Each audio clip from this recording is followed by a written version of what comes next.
ठीक है, तो आज हम पढ़ रहे हैं सी लैंग्वेज में फंक्शंस क्या है। ठीक है, तो फंक्शंस किसी एक काम को करने वाले कोड का एक छोटा सा हिस्सा होता है। मतलब कुछ भी एक फंक्शनैलिटी परफॉर्म करने के लिए हम फंक्शंस बनाते हैं। हमारे प्रोग्राम में फंक्शंस का यूज़ करते हैं हम किसी काम को करने वाला कोड लिखने के लिए। मान लो आपको बार बार हेलो वर्ल्ड या हेलो प्रिंट करना है, तो हर बार प्रिंटफ लिखने के बजाय आप एक फंक्शन बना सकते हैं और उस फंक्शन को जितनी बार कॉल करोगे आप उतनी बार ये प्रिंट करके देगा। जैसे फंक्शंस को क्रिएट करने का जो सिंटेक्स होता है वो कुछ इस टाइप से होता है। सबसे पहले फंक्शन को हमें लिखना पड़ता है वॉइड।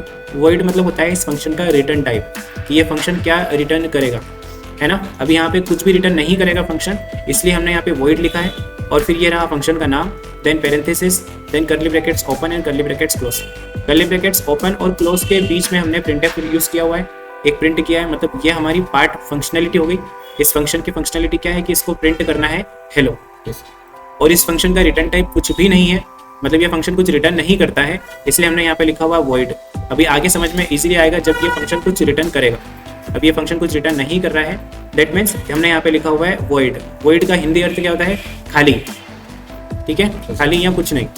ठीक है, इसलिए हमने यहाँ पे लिखा हुआ वॉइड, मतलब इस फंक्शन का रिटर्न टाइप कुछ भी नहीं है, इसलिए हमने यहाँ वॉइड लिखा। फंक्शन का नाम है और ये पैरेंथेसिस है, curly brackets open curly brackets close. Curly brackets open और क्लोज को हम लोग फंक्शन का ब्लॉक बोलते हैं या स्कोप बोलते हैं, है ना।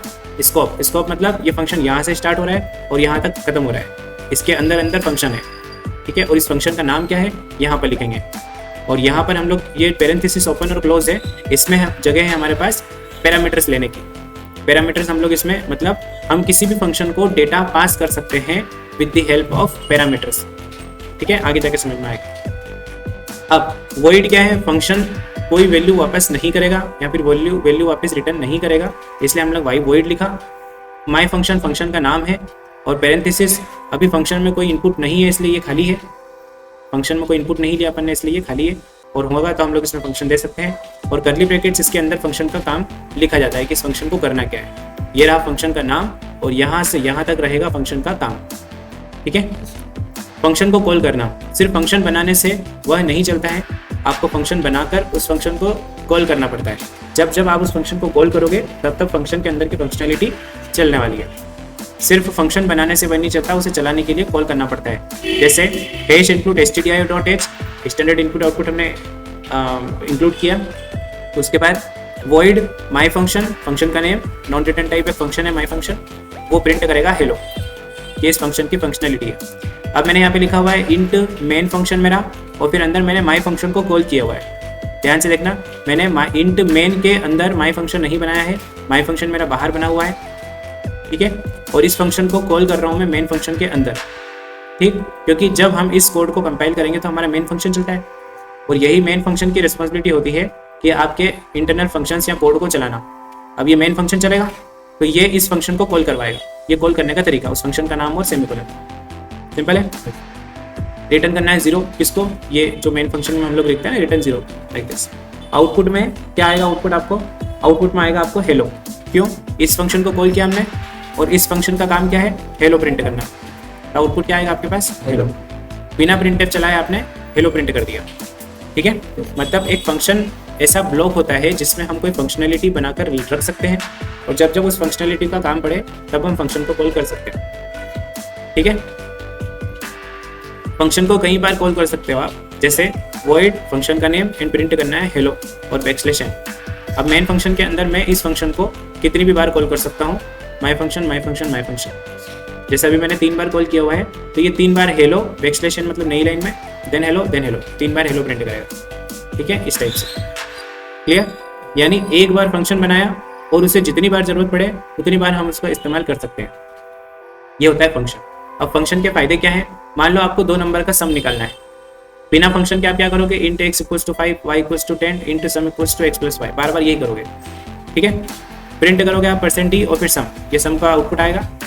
अब अगर यही काम 10 जगह करना है, मतलब 10 बार अगर यही चीज़ करना है मेरे को, तो फिर इसी सेम कोड को मुझे बार बार लिखना पड़ेगा। अब मुझे अगली बार क्या लिखना पड़ेगा? इंट a = 5, इंट b = 20, ये नया नंबर, और फिर उनका सम निकाल के प्रिंट। मतलब बार बार 1 2 3 4 लाइन मुझे बार बार लिखना पड़ रहा है। इसकी बजाय मैं इस कोड को एक फंक्शन के अंदर रख दूँ और उस फंक्शन को कॉल कर दूँ, ठीक है। और जब जब उस फंक्शन को कॉल करूंगा तब तक ये सब सम करके देगा वो फंक्शन। देखते हैं कैसे। फंक्शन के साथ जैसे वॉइड कैलकुलेट सम, ये हमारे फंक्शन का नाम है, और फिर इंट एक्स लेता है 5, इंटू वाई इसकी वैल्यू क्या है 10, और into sum equals to x plus y. ठीक है, प्रिंट कर रहा हूँ मैं %d सम। सम क्या है, आपके वेरिएबल का नाम है। ठीक है, इसको मैंने प्रिंट किया तो ये करेगा 5 + 10 कर देगा, आउटपुट कितना आ जाएगा 15 आ जाएगा। फिर मैं मेन फंक्शन के अंदर कैलकुलेट सम को चलाता हूँ तो आउटपुट मुझे आएगा 15। ठीक है, और टोटल प्रोग्राम कैसे लिखते हैं अपन इसको, पूरा प्रोग्राम कैसे लिखाएगा, hash include stdio.h void calculate sum x = 5 y = 10 int sum = x + 5, और ये आउटपुट आ जाएगा सम, है ना। और इंट मेन फंक्शन के अंदर हमने उसका प्रिंट उस फंक्शन को कॉल कर दिया, जस्ट एक लाइन लिखी और उसमें इन दोनों को सम करके दे दिया। अब अगला सम करना है मुझे तो क्या करूँगा, सिर्फ x और y की वैल्यू चेंज कर दूंगा, फिर से इस फंक्शन को कॉल करूँगा तो नया नंबर का सम करके देगा। बट ये इसको भी और ईजी बना सकते हैं अपन। ठीक है, अब मैं आपको एक कोड चला के दिखाता हूँ, इसका फंक्शन रियल लाइफ अपन बनाते हैं सम का, और उस फंक्शन को चला कर देखते हैं कैसे फंक्शन बनता है, कैसे चलता है। ठीक है, तो मैंने यहाँ VS कोड में अपना सेटअप ओपन कर रखा है, सिंपल डेस्कटॉप पर एक फोल्डर बना रखा है मेरे पास। इस फोल्डर को मैं ड्रैग एंड ड्रॉप कर रहा हूँ अपने VS कोड के अंदर, और first.c फाइल मैंने बना रखी है। इस first.c फाइल में हम एक फंक्शन बनाएंगे और इंट मेन फंक्शन के अंदर हम उस फंक्शन को कॉल करके देखेंगे। ठीक है, चलो सबसे पहले बेसिक कोड लिखते हैं, hash include stdio.h and then int main function, and then यहाँ पर मैं रिटर्न 0 लगा देता हूँ। That's it. अभी तो मैंने ये लिखा, क्लियर। अब मुझे एक फंक्शन बनाना है। जैसे मैंने एक फंक्शन बनाया, फंक्शन का सिंटेक्स क्या होता है, पहले तो रिटर्न टाइप लिखते हैं। तो रिटर्न टाइप अभी अपने पास कुछ भी नहीं है तो हमने लिखा void, देन हमने लिखा फंक्शन कि फंक्शन का नेम, void लिखा और फंक्शन का नेम लिखेंगे, है ना। अब फंक्शन का नाम लिख रहे हैं हम, जैसे कैलकुलेट सम, ऐसे करके मैंने फंक्शन का नाम लिया, एंड देन कर्ली ब्रैकेट्स को ओपन क्लोज करके मैंने इसमें 2 वेरिएबल्स लिए, जैसे int a = 10 and then int b = 20 for example, and then एक और लिया मैंने इंट सम = a + b। अब मैं प्रिंट कर रहा हूँ %d, सम, तो इन दोनों का सम करके देगा। इस फंक्शन की फंक्शनलिटी क्या दी हमने, 2 नंबर्स रहेंगे, उनका सम करना है, तीसरे वेरिएबल में असाइन करना है और उसको प्रिंट करना है। ये इस फंक्शन की फंक्शनलिटी है, क्लियर है। चलो अब इस फंक्शन को कॉल करने का टाइम है, तो इंट मेन फंक्शन के अंदर हम इस फंक्शन को कॉल कर सकते हैं। क्या नाम है फंक्शन का, कैलकुलेट सम। इस फंक्शन को ऐसे कैसे लिखो, कर्ली ब्रैकेट्स ओपन क्लोज करो एंड सेव कर दो, दैट्स इट। फाइल सेव करने के बाद टर्मिनल ओपन करना है, ये रहा। यहाँ से 3 डॉट्स पे जाके भी आप यहाँ पे जाके भी टर्मिनल पे क्लिक करके भी टर्मिनल ओपन कर सकते हो। देन GCC लिखा, फाइल का नाम लिखा मैंने first.c, एंटर किया। ठीक है, अब ये मैंने लिखा कैलकुलेट सम, इस फंक्शन का नाम, एंड देन GCC first.c को मैं फिर से चला रहा हूँ। अच्छा तो सॉरी, ओके चला चुका हूँ मैं इसको। अब मुझे चलाना है सिंपल a.exe, एंटर किया एंड 30 आउटपुट आ गया। मतलब इस फंक्शन को कॉल किया मैंने तो उसने 2 नंबर का सम करके दे दिया। फिर से अगर मैं इस फंक्शन को कॉल करता हूँ, जैसे यहाँ पर मैं वैल्यू चेंज करता हूँ, जैसे मैंने दे दी यहाँ पे वैल्यू 500 और यहाँ पे दे दी मान लो 300, 30 रख दिया। ठीक, फाइल को सेव करते हैं और फिर से कोड चलाता हूँ। ये सेम सब कुछ है, देखो फंक्शन यहाँ पे बना हुआ रखा हुआ है, इसको मेन फंक्शन के अंदर मैंने कॉल किया। अब मैंने यहाँ पे लिखा GCC first.c and then a.exe। अब आउटपुट मुझे कितना दिखा रहा है, वो 530। ठीक है, इन दोनों नंबर का सम कर रहा है। आगे समझ में, मुझे बार बार अलग अलग प्रोग्राम नहीं लिखना पड़ रहा है। अब इसमें भी एक प्रॉब्लम है समझना, जैसे कैलकुलेट सम फंक्शन के अंदर मुझे बार बार चेंजेस करने पड़ रहे हैं और उसके बाद मैं इसको कॉल कर रहा हूँ तो आउटपुट आ रहा है। ऐसा कुछ नहीं है क्या कि मैं यहीं पे कहीं पे इनपुट दे दूँ नंबर्स और फंक्शन तक पहुँच जाए और फंक्शन उनको सम करके दे दे। ठीक है, क्या बोल रहा हूँ मैं कि जब हम फंक्शन को कॉल कर रहे हैं तभी हम कहीं पे इनपुट दे दें और फंक्शन उन इनपुट्स को रिसीव कर ले और उनका सम करके हमको दे दे। ऐसा नहीं कर सकते क्या, ऐसा कर सकते हैं। कैसे कर सकते हैं, देखो सबसे पहले तो यहाँ पर जब फंक्शन हम बना रहे हैं वहाँ पर 2 पैरामीटर स्पेस देंगे, जिसे इंट a, इंट b, मतलब 2 इंटीजर आने वाले हैं। ठीक है, सेम जब हम कॉल कर रहे हैं तब भी हमें 2 इंटीजर्स देने पड़ेंगे। जैसे मैंने दे दिया 50, 60, जो नंबर का सम करना है वो इनपुट मैंने यहाँ से दे दिया, 2 इंटीजर दे दिए। ये इंटीजर आ जाएंगे यहाँ पे। ठीक है, अब इन 2 वेरिएबल्स की जरूरत मुझे नहीं है क्योंकि a आएगा हमारे पास, b भी आएगा हमारे पास।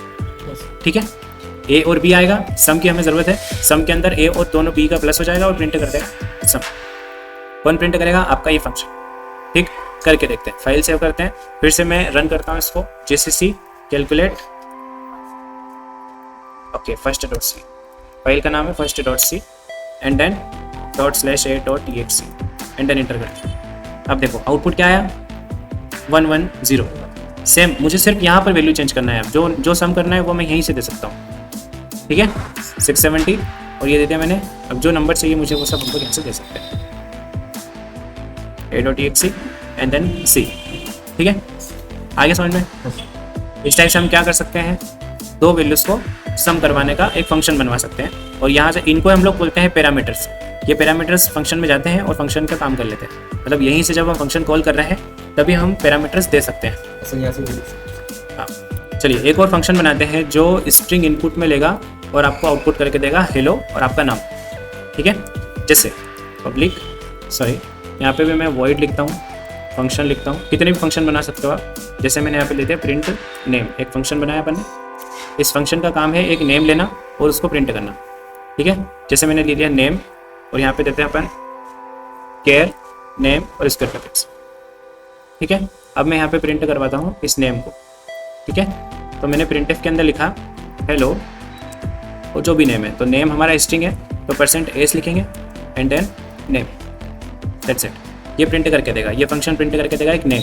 हम मेन फंक्शन के अंदर चलते हैं और यहाँ पर इसी फंक्शन को कॉल करते हैं। तो प्रिंट नेम फंक्शन को मैं कॉल कर रहा हूँ और यहाँ पर नेम दे रहा हूँ, जैसे मैंने लिखा कोडिंग शिक्षा। सेव करते हैं इसको और मैं इसको कोड को एग्जीक्यूट करता हूँ।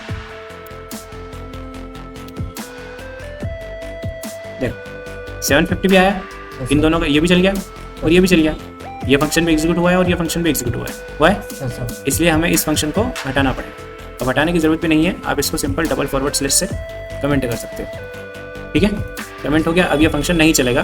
CLS करते हैं हम और फिर से इस फाइल को एग्जीक्यूट करते हैं एंड देन a.exe को कॉल करते हैं। तो ये देखो मैंने सिर्फ कोडिंग शिक्षा दिया इस फंक्शन को और इसने हेलो लगा दिया और मेरे को दे दिया। क्लियर है? इस टाइप से हम फंक्शंस को स्ट्रिंग भी प्रिंट करवा सकते हैं। एक और फंक्शन बनाते हैं जो मल्टीपल पैरामीटर लेगा, जैसे यहाँ पे नेम और एज दोनों हम लोग प्रिंट करवाना चाह रहे हैं। तो प्रिंट करवाना है इसको नेम भी, जैसे नेम तो प्रिंट कर ही रहा है फंक्शन, हम चाहते हैं कि इसके साथ साथ एज भी आ जाए और आउटपुट हम दिखाना चाहते हैं समथिंग लाइक हेलो डियर और फिर उसका नेम है ना, योर एज इज एंड या फिर यहाँ पे लिख दो यू आर, जो भी ईयर एज है उसकी एज आएगा, एज ईयर ओल्ड, जो भी एज का है। जैसे उसने 25 डाला तो 25 ईयर ओल्ड। और हेलो डियर जो भी नाम रखे उसका, जैसे उसने रखा अमित, तो hello dear Amit you are 25 year old. ऐसा आउटपुट हमें चाहिए। इसके लिए हम लोग क्या करेंगे, प्रिंट नेम फंक्शन के अंदर दो पैरामीटर एक्सेप्ट करवाएंगे पहले, ठीक। नेम तो एक्सेप्ट कर ही जाए, इसके बाद हम लोग दे देते हैं यहाँ पर इंट एज, सिंपल। और आउटपुट में हम लोग देंगे प्रिंट में हेलो, देन हम लोग यहाँ पे देंगे डियर और अमित है तो अमित में हम लोग दे देंगे %s, ओके ऑलरेडी %s लगा हुआ है, हेलो डियर %s, ठीक है। एंड देन कोमा लगाएंगे हम लोग क्योंकि यहाँ पे नाम के बाद कोमा दिखाना है अपने को। देन यू आर %d क्योंकि अब अपने को एज दिखाना है। देन हम दिखाएंगे ईयर और ओल्ड, क्लियर। अब नेम के बाद एक पैरामीटर देने वाले हम एज वाला, जो कि एज आएगा। अब प्रिंट नेम एंड एज, ये फंक्शन का नाम हमने दे दिया। ये मैं ऐसा क्यों ले रहा हूँ, देखो फर्स्ट लेटर स्मॉल है, बाकी सब पहला जो वर्ड है उसका सब कुछ स्मॉल है, एंड देन नेक्स्ट वर्ड का फर्स्ट लेटर कैपिटल है, देन नेक्स्ट वर्ड का फर्स्ट लेटर कैपिटल है, एंड देन नेक्स्ट का कैपिटल है। इसको हम लोग क्या बोलते हैं, कैमल केस, ठीक है। फंक्शंस के नेम में स्पेस नहीं आएगी, इसलिए फंक्शन के नेम में हमें स्पेस का यूज़ नहीं करना है, कैमल केस का यूज़ करना है। तो हमने कैमल केस का यूज़ यहाँ पे कर रखा है। Is it clear? Good. Save करते हैं इसको हम लोग और अब इस फंक्शन को कॉल करते हैं। देखो ये फंक्शन है कि अपने पास अब नहीं है, इस फंक्शन का नाम हम चेंज कर सकें तो यहाँ पर भी प्रॉपर हमें देना पड़ेगा जो भी फंक्शन का नेम है, जैसे प्रिंट नेम एंड एज। अब नेम तो हमने फॉर एग्जांपल यहाँ पे दे दिया अमित सिंह, या अमित की जगह अनुज, ठीक है। कोमा करके हम एज देंगे उसको 24, सिंपल। अब ये फंक्शन क्या करेगा, इसको मैंने सिर्फ नेम दिया और एज दिया, तो ये फंक्शन क्या करेगा, एक प्रॉपर मैसेज बना कर देगा, सिंपल। चलो चला कर देखते हैं इसको, कंपाइल करते हैं कोड लाइक दिस। अब देखो आउटपुट आएगा मेरे पास hello dear Anuj you are 24 year old, ठीक है। इस टाइप से हम लोग किसी फंक्शन के अंदर मल्टीपल पैरामीटर्स भी एक्सेप्ट कर सकते हैं। देन मैं CLS लगाता हूँ। अब फंक्शंस में क्या होते हैं, लोकल स्कोप होते हैं और ग्लोबल स्कोप होते हैं। मतलब कोई फंक्शन के अंदर अगर कोई वेरिएबल बना हुआ है, जैसे यहाँ से यहाँ तक इस फंक्शन का स्कोप है, कर्ली ब्रैकेट्स ओपन से क्लोज तक, तो ये जो अंदर का स्कोप है इसको लोकल स्कोप बोलते हैं। इसमें क्या होता है लोकल स्कोप में, जब हमने कोई अंदर एक वेरिएबल बना रखा है तो उस फंक्शन को अंदर ही एक्सेस किया जा सकता है। इस वेरिएबल को मैं अंदर ही एक्सेस कर सकता हूँ, लेकिन अगर मैं इस वेरिएबल को बाहर कहीं एक्सेस करने की कोशिश करूँ, जैसे किसी दूसरे फंक्शन में या फिर अपने मेन फंक्शन में, तो इसको एक्सेस नहीं कर सकता। ठीक है, लोकल वेरिएबल्स को लोकली एक्सेस किया जा सकता है, ग्लोबली नहीं किया जा सकता। ये लोकल स्कोप होता है किसी फंक्शन का। और ग्लोबल स्कोप क्या होता है, बाहर। जैसे अगर मैं यहाँ पर कोई वेरिएबल बनाता हूँ तो उसको मैं किसी फंक्शन के अंदर भी यूज़ कर सकता हूँ, और ऑल्सो मैं उसको मेन फंक्शन या किसी भी दूसरे फंक्शन के अंदर यूज़ कर सकता हूँ। जैसे फॉर एग्जाम्पल मैं यहाँ पर एक वेरिएबल बनाता हूँ इंट x इक्वल्स टू 25। ये एक वेरिएबल मैंने बनाया, इस x को मैं इस फंक्शन के अंदर भी यूज़ कर सकता हूँ। अगर मैं यहाँ पर लिखता हूँ printf% ऑफ x, तो ये चलेगा। प्रिंट क्या करेगा 25। ठीक है, इस फंक्शन को जब मैं कॉल करूँगा तो ये प्रिंट करेगा 25 और सम। ठीक है, इन दोनों का सम भी प्रिंट करेगा और ये प्रिंट करेगा x की वैल्यू भी। और इसी वेरिएबल को अगर मैं कहीं और जैसे यहाँ पर भी प्रिंट करता हूँ printf करके, तो भी ये प्रिंट होगा। लेकिन अगर मैं इस सम वेरिएबल को, जो कि किसी फंक्शन के अंदर है, मतलब लोकल स्कोप में है, इस फंक्शन को अगर मैं, इस वेरिएबल को अगर मैं कहीं बाहर एक्सेस करता हूँ लाइक यहाँ पर, तो ये एक्सेसिबल नहीं होगा। ये होता है ग्लोबल स्कोप और लोकल स्कोप। लोकल मतलब कोई फंक्शन के अंदर का लोकल एरिया, अंदर का वेरिएबल अंदर ही चलेगा, बाहर का वेरिएबल भी अंदर चल सकता है, क्योंकि बाहर वाला वेरिएबल कैसा है, ग्लोबल स्कोप में है। ठीक है, ग्लोबल स्कोप में है, इस वजह से उसको बाहर से एक्सेस किया जा सकता है, लेकिन अंदर वाला वेरिएबल बाहर एक्सेस नहीं होगा, वो लोकल वेरिएबल है। नेक्स्ट टॉपिक है फंक्शन डिक्लेरेशन। इसमें क्या होता है, किसी फंक्शन को हम लोग पहले डिक्लेयर कर सकते हैं और फिर बाद में उसको डिफाइन किया जा सकता है। जैसे हम किसी वेरिएबल को भी डिक्लेयर करते हैं और उसको बाद में यूज़ किया कर सकते हैं विदाउट डेटा टाइप दिए। ठीक है, इसी टाइप से हम लोग फंक्शन को भी डिक्लेयर कर सकते हैं पहले, एंड देन हम उसको बाद में ही डिफाइन कर सकते हैं, कोई इशू नहीं है। जैसे मैं एक वेरिएबल लेता हूँ जो कि होगा void, एंड इस फंक्शन का नाम है फॉर एग्जांपल सम, एंड मैंने इस फंक्शन को डिक्लेयर कर दिया। ये हो गया फंक्शन डिक्लेरेशन, दैट्स इट। ठीक है, function define sum is sum not found, यहाँ पे बोल रहा है अपना VS कोड चेक कर रहा है और बता रहा है कि फंक्शन जो इसका फंक्शन जो डिफाइनेशन है वो नहीं मिल रहा। ये VS कोड खुद ही आइडेंटिफाई कर रहा है कि ये फंक्शन बनाया नहीं है आपने अभी तक। ठीक है ना, वो पता है आपने, हमने इस फंक्शन का भी डिक्लेरेशन किया है, इस फंक्शन को हम सिर्फ डिक्लेयर कर चुके हैं। अब मैं इसको मेन फंक्शन के अंदर कॉल कर सकता हूँ, कोई प्रॉब्लम नहीं। अगर मैंने इस फंक्शन को कॉल कर भी दिया तो कोई प्रॉब्लम वाली बात नहीं है। ठीक है, अभी एरर नहीं आएगा, लेकिन अगर विदाउट डिक्लेरेशन के मैं करता हूँ तो अब ये एरर देगा। ठीक है, अब सुनो, मैंने यहाँ पे सिर्फ डिक्लेयर किया, अब मैं इसको यूज़ कर रहा हूँ, मैं बाद में इसको यहाँ पे मतलब इस मेन फंक्शन के बाद भी इसको डिफाइन कर सकता हूँ। जैसे अब मैं इसको डिफाइन करता हूँ, इसी फंक्शन को डिफाइन करते हैं हम लोग void sum and then print कर देते हैं हम लोग, जैसे दिस इज सम फंक्शन। ठीक है, ये हमने प्रिंट करवा दिया। अब इसको कोड को चला कर दिखाता हूँ मैं आपको। सी आउटपुट हमें आएगा दिस इज सम फंक्शन। अब उसको इशू नहीं है, जबकि आप देखो कुछ टाइम के लिए ऊपर से जैसे कोड रीड हो रहा है, कोई फंक्शन का डिक्लेरेशन है लेकिन डिफाइनेशन नहीं है। ठीक है, और हमने उस फंक्शन को कॉल कर दिया, अभी तक कॉल कर दिया हमने, लेकिन उस फंक्शन का डिफाइनेशन अभी हुआ नहीं, मतलब उसको फंक्शन को भी डिफाइन नहीं किया, तब भी एरर नहीं देगा। क्यों? क्योंकि हमने डिक्लेयर कर रखा है, तो कंपाइलर इसको समझ रहा है कि ठीक है आगे हो सकता है इन लोगों ने डिफाइन कर रखा हो। ठीक है, अगर कोई फंक्शन का डिक्लेरेशन होता है तो कंपाइलर इस कोड को बाद में चलाएगा, पहले सर्च करेगा कि इसका डिफाइनेशन कहीं हुआ है क्या, पहले इसका डिफाइनेशन ढूंढ लेगा, वो ये आ गया इसका डिफाइनेशन, देन कंपाइलर ठीक है समझ जाएगा इसको कि ठीक है इन्होंने डिक्लेयर भी कर रखा है, बाद में डिफाइन कर रखा है। ठीक है, और उसको यूज़ भी कर रखा है। क्लियर? जैसे कंपाइलर क्या करता है, top to bottom code read करता है, जैसे ऊपर से नीचे कोड रीड करेगा, पहले देखेगा हेडर फाइल लाइब्रेरी इंक्लूड कर रखी है, देन एक फंक्शन डिक्लेयर कर रखा है, देन इंट मेन पे आएगा तो वो अभी इसको इग्नोर कर देगा। ठीक है, क्योंकि अभी फंक्शन डिफाइनेशन नहीं मिला उसको, देन इग्नोर करने के बाद आगे बढ़ेगा वो और देखेगा कि ठीक है अब डिफाइन कर रखा है। इसको याद रखेगा कि ये यूज़ तो कर रखा है इन्होंने, लेकिन इसको डिफाइन किया है कि नहीं किया अभी तक। इन शॉर्ट, आप किसी फंक्शन को डिक्लेयर करके उसको यूज़ कर सकते हो और बाद में डिफाइन कर सकते हो, कोई प्रॉब्लम नहीं है। इसको बोलते हैं फंक्शन डिफाइनेशन और डिक्लेरेशन, डिक्लेयर करके बाद में यूज़ कर सकते हो। अब फॉर एग्जाम्पल कोई फंक्शन आप डिक्लेयर कर रहे हो और उस फंक्शन में पैरामीटर्स आने वाले हैं, जैसे सम है तो इंट a, इंट p, इस टाइप से आप डिक्लेयर कर सकते हो। अब देखो एरर आ रहा है, एक VS कोड ने एक एरर आइडेंटिफाई किया है कि एक ऐसा फंक्शन तो यहाँ पर है ही नहीं जिसके अंदर 2 पैरामीटर्स आने वाले होंगे, ये तो आप कुछ और ही डिक्लेयर कर रहे हो। ठीक है, जैसे देखो अब ये यहाँ पर 2 इंटीजर आने वाले हैं, आपने ये बोला, लेकिन यहाँ पे दिए तो नहीं, यहाँ पे भी नहीं दिए, तो अपने को हर जगह सही करना पड़ेगा।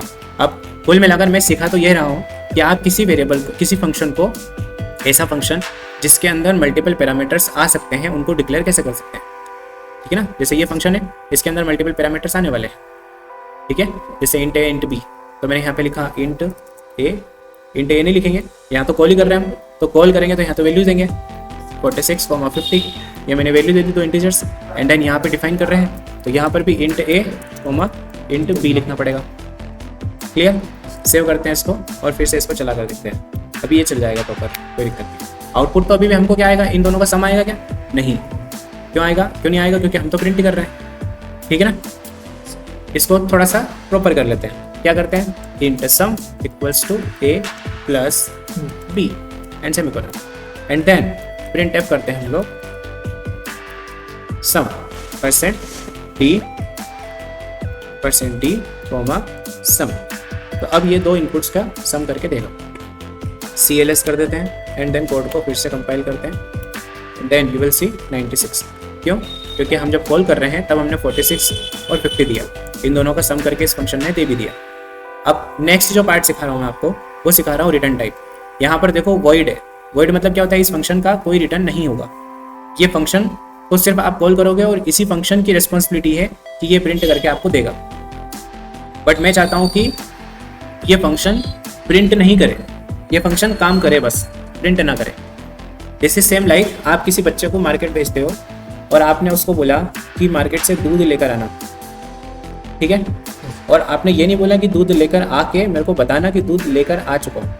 ठीक है, अगर आपने बोला कि दूध लेके आना, मतलब वो फंक्शन कैसा है, वो काम करने वाला फंक्शन है, वो आके बताने वाला फंक्शन नहीं है। और अभी जो वॉइड वाला फंक्शन है जिसमें प्रिंट हो रहा है, ये फंक्शन क्या करता है, काम करके बताता भी है, काम हो चुका है एंड ये हुआ है। और एक ऐसा फंक्शन होगा जो रिटर्न टाइप है, मतलब वो काम करके रिटर्न कर देगा सबको। ठीक है, देखो अगर मैं इसका रिटर्न टाइप लिखता हूँ इंट, मतलब ये फंक्शन इंटीजर रिटर्न करेगा, तो मुझे यहाँ लिखना पड़ेगा रिटर्न। क्या लिखना पड़ेगा, रिटर्न, और रिटर्न करूंगा मैं सम को। अब ये प्रिंट नहीं, यहाँ पर नहीं करेंगे, अब ये फंक्शन सिर्फ रिटर्न करने वाला है। ठीक है, और यहाँ पे भी हमें लिखना पड़ेगा इंट, क्योंकि ये इंट इंटीजर रिटर्न टाइप का फंक्शन है। सिंपल, जब हम इसको कॉल कर रहे हैं तब हमने यहाँ पे 46 और 50 दिया। क्या होगा, 46 और 50 देने पर क्या होगा, ये 46 जाएगा एज ए वैल्यू, 50 जाएगा एज बी वैल्यू, एंड इन दोनों का सम होगा और फिर रिटर्न कर देगा ये सम वेरिएबल को, मतलब एक इंटीजर नंबर रिटर्न करता है, इसलिए हमने यहाँ पे इंट लिखा। अब क्या होगा इससे, जब हम इस कोड को चला रहे हैं सी, तो हमें आउटपुट में कुछ भी नहीं मिल रहा। क्यों नहीं मिल रहा, क्योंकि इसने रिटर्न किया रिटर्न, लेकिन उस रिटर्न को हमने प्रिंट नहीं किया। ठीक है, प्रिंट हमको करना पड़ेगा। ठीक है, या तो इस पूरे फंक्शन को मैं कंट्रोल X से कट करके डायरेक्ट प्रिंटफ फंक्शन के अंदर यूज कर सकता हूँ, लाइक %d कॉमा जो मेरा वेरिएबल है, जो फंक्शन है वो क्या होगा, ये फंक्शन चलेगा, इसका जो भी रिटर्न आएगा वो यहीं पे आएगा और उस रिटर्न को हम प्रिंट कर दें। ये रिटर्न क्या करेगा, इंटीजर, इसलिए हमने यहाँ पे %d लगाया हुआ है। सिंपल, CLS करते हैं and then GCC first.c and then a.exe c। 96 आ गया ना। yes, इस फंक्शन के रिस्पॉन्स को जो रिटर्न आ रहा है ना, उसको हम एक वेरिएबल के अंदर रख लें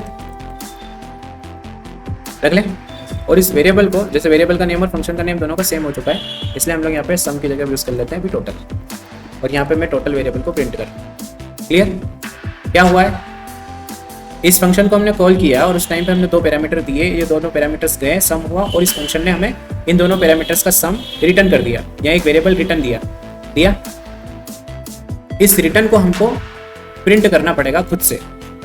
ठीक है, क्योंकि ये फंक्शन कैसा है, काम करके देता है। ठीक है, बताता नहीं है, ये सिर्फ काम करके बता दे देगा, काम हो गया है, डन। ठीक है, अब आपको जाकर चेक करना पड़ेगा कि इसने क्या काम किया, तो आप उसको प्रिंट करके देख लो इसने क्या रिटर्न दिया। क्लियर है, लाइक दिस। अब इसको प्रिंट करते हैं, तब आउटपुट आएगा हमारे पास इन दोनों का सम। आगे 96। ठीक है ना, अब हमने क्या किया, उनके दोनों के सम को एक वेरिएबल के अंदर स्टोर कर लिया, मतलब इस फंक्शन का जो रिटर्न था उसको हमने एक वेरिएबल के अंदर स्टोर किया एंड देन उसको हमने प्रिंट कर दिया। क्लियर है, इन शॉर्ट अपन एक बेसिक डिफरेंस समझाए रिटर्न टाइप और नॉन रिटर्न टाइप में। तो रिटर्न टाइप जो फंक्शन होता है वो काम करके देता है, जैसे इसको हमने दो नंबर्स दिए थे तो इसने दो नंबर का सम करके रिटर्न कर दिया। जो भी आउटपुट था उसको रिटर्न कर दिया, ठीक है। उस आउटपुट को हमें प्रिंट करना पड़ेगा, ठीक है। लेकिन जो फंक्शन वॉइड टाइप का होता है उस फंक्शन के अंदर ही हम लोग प्रिंट टाइप का यूज़ करते हैं, ताकि उस फंक्शन को जब कॉल किया जाए, जैसे अगर ये फंक्शन वॉइड टाइप का है तो हमें इसी फंक्शन के अंदर प्रिंट करना होगा। जब हम इस फंक्शन के अंदर दो नंबर्स देंगे, जैसे मैंने 10 और 20 दिया, तो 10 + 20 होगा और उसको हम लोग प्रिंट इसी फंक्शन के अंदर कर रहे हैं। इससे क्या होगा कि जब हम इस फंक्शन को कॉल करेंगे, जैसे मैंने लिखा सम, यहाँ पर अंदर सम लिखा 46,50 लिखा, तो यही सिर्फ कॉल करना ही, जैसे कॉल ही करेंगे उसको तो ये फंक्शन खुद ही प्रिंट करेगा। और रिटर्न टाइप वाले फंक्शन में क्या होता है कि प्रिंट नहीं करना होता है, ठीक है, वो रिटर्न करेगा। ये जो भी कर दिया है वो बता देगा कि क्या किया उसने, ठीक है। अब आप उसको देखना चाहते हो तो खुद प्रिंट करके देखो, ठीक है, क्योंकि वो रिटर्न करता है, बताता नहीं है। और आउटपुट करने के लिए, स्क्रीन पर आउटपुट करने के लिए हमारे पास प्रिंटफ फंक्शन होता है।